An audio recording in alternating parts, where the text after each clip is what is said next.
All right. What's going on, folks, for this Sunday morning? This is not the kind of morning talk I was expecting to make, but uh, it'll serve to actually do a couple of things. Then I was on Art of IBMOR's channel last night, and if you know who Art of IBMOR is, he has the Coliseum, and he was on last night, and we were chatting it up, and something happened last night. That kind of threw the whole conversation off. Like, if it's the Coliseum, you're going to get great discussions. You're going to talk about geek talk. You're going to talk about all sorts of things, right?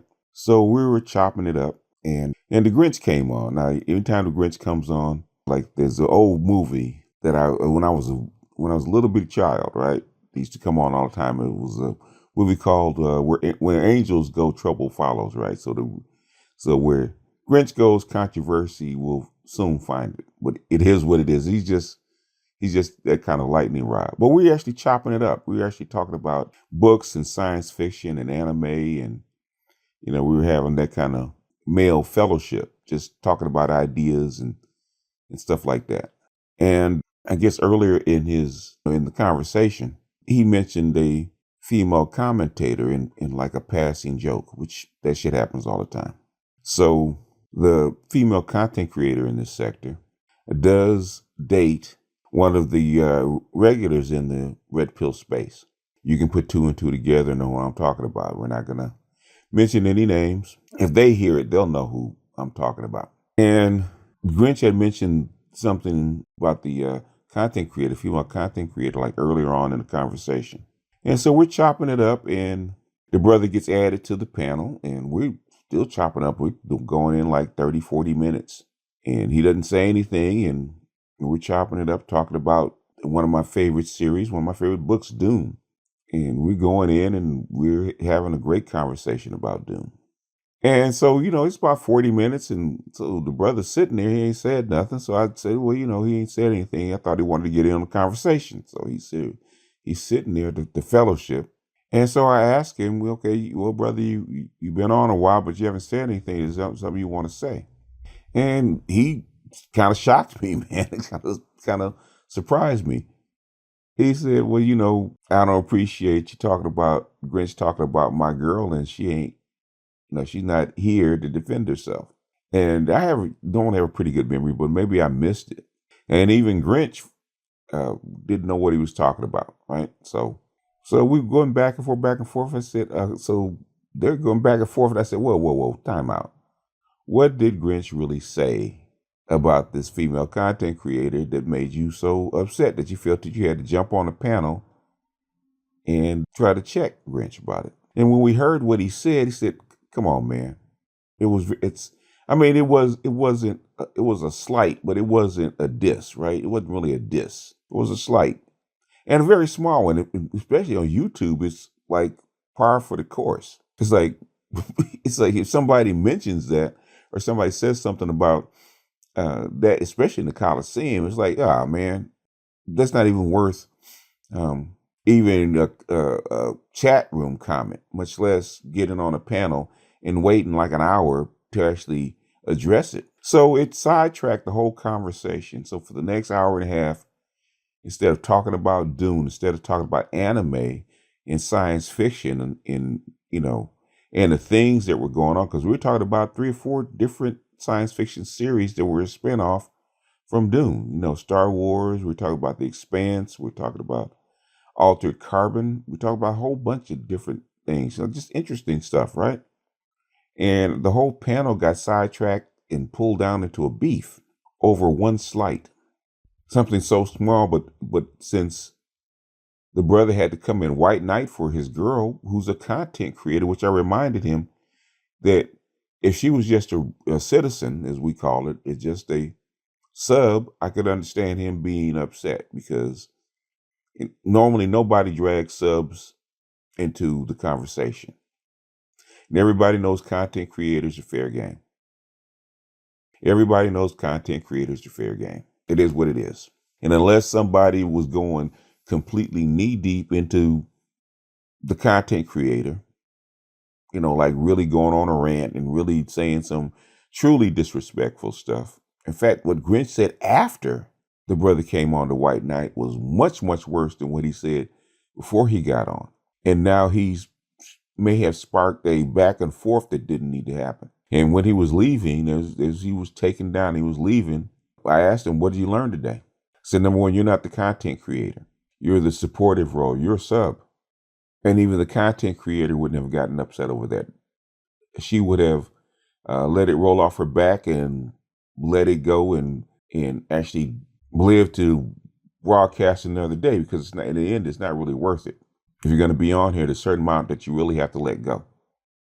And you have to not be sensitive about, especially in a live stream. Now, if it's a standalone video that's going to stay up there with your name in it, that might be one thing. But a small slight in the live stream, you got to let that go.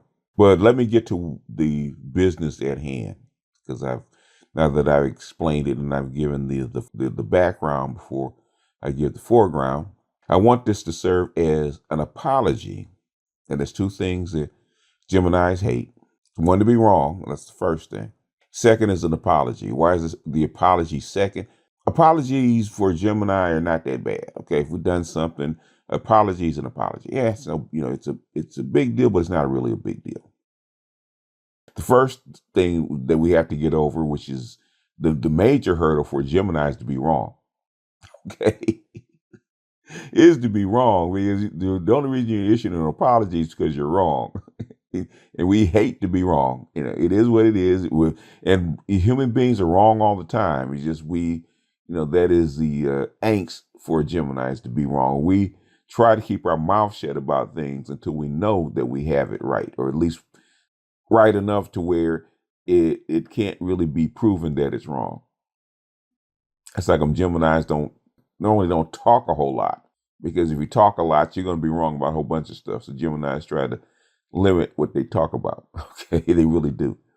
So once they're wrong, then the second thing is the apology. And I want to actually offer an apology to Valdez, the angry man, because with this particular incident with the content creator and her boyfriend, I hope that's the right term to use for him, I realized that he was right. And what was he right about? Is that we have a lot of ciphers in Zion, have a lot of ciphers in the red pill space. And what's a cipher? If you think about the original Matrix, Cipher is the guy who took the red pill because he thought he wanted out of the Matrix, out of the blue pill space. But he really wasn't. He really wasn't happy with being in Zion. He really wasn't happy being free, because being liberated and being free, it wasn't what he thought. Being in the Matrix actually gave him, in his mind, a better life. And Valdez says there might be a lot of guys roaming around like that are actually one instance, one how can we say, one blowjob away from going back into the Matrix. That's a very famous saying in MGTOW, because MGTOW is like a Alcoholics Anonymous, right? And they borrowed this saying or this idea from Alcoholics Anonymous. Like Alcoholics Anonymous, they say you do it one day at a time, and you're only one drink away from going back on a bottle or going back to being an alcoholic. And the MGTOWs have appropriated that saying by saying you're one blowjob away. In other words, basically, re-socializing or socializing with women is always a danger, because you can get pulled back down into the Matrix, because it's natural for you to do that. It's natural for you to give in and live a regular life with women. And I'm not saying there's nothing wrong with it when it works right. In the right environment, it's perfectly fine. In the right environment, MGTOW would not exist. But unfortunately, this is not that environment. And that's what Valdez was saying, that this peace table, this peace treaty, this re-engagement that the political and financial environment and economic environment is causing women to come back to the table, Black women to come back to the table and re-engage, because it's necessary for their well-being and their survival. And they're coming back into the red pill space because they need to understand what they need to do to link back up and mend bridges with their men. And I said that like 2 years ago, 3 years ago, that the women would come back for this very reason and do this very thing. And I thought, and even Valdez thought maybe a year ago, that the men had enough red pill knowledge, they had enough red pill strength to actually stand their ground and get the relationship or get the interactions that they want from women. And what we found out is not. That's not that. They were just ready for the merest engagement to actually go back, because it's obvious they're not happy, just like Cypher was not happy about being in the red pill space. Really, truly red pill. IBMOR, MGTOW, SYSBM don't have that problem because SYSBM do actually have women. They just don't have black women, right? So SYSBM is probably the only exception because SYSBM has already done interactions with women on their terms.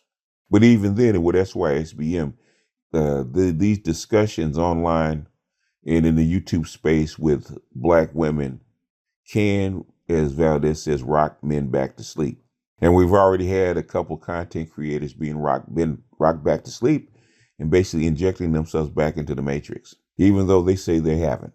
And when they do, it influences the whole sector. So when I actually endorsed these content creators, these two female content creators, because I thought that it was actually a good place for a black red pill men to have dialogue with with purple pill women. I'll put it that way. I won't say they're completely blue pill, but purple pill women they were willing to engage without foolishness, right? So I thought they were the perfect candidate since I had my women's channel.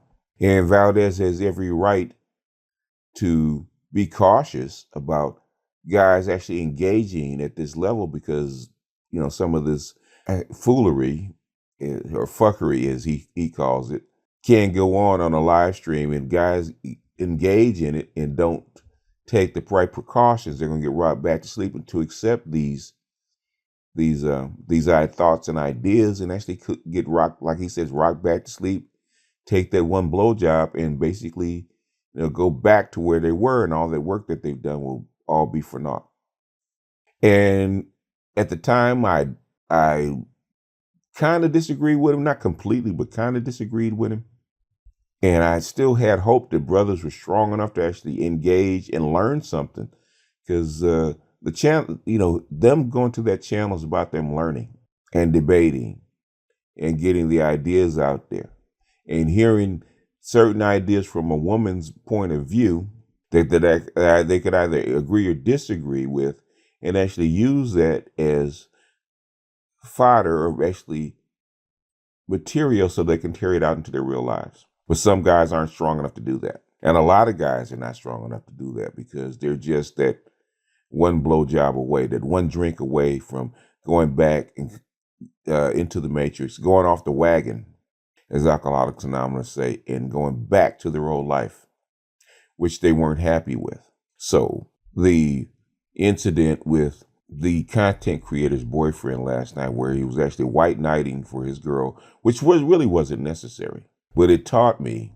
and showed me that Valdez is probably right, that they're not ready. And I was probably in error of actually opening the door for this. Now it's already open, and they're going to go through their growing pains. Hopefully the good would outweigh the damage that could be done, the potential damage that could be done to the sector. At this point, I've already opened Pandora's box, and there's no putting the spirits back into it. But at the end, I'm actually going to humbly apologize to the angry man, Valdez, and say that, hey, I was wrong and he was right. The brothers might not be ready. And we do have to guard the pride lands with a little bit more vigor. But that's all I got for this morning. Got to work on some other stuff. And this is BGS out, and I'll see you guys on the next one.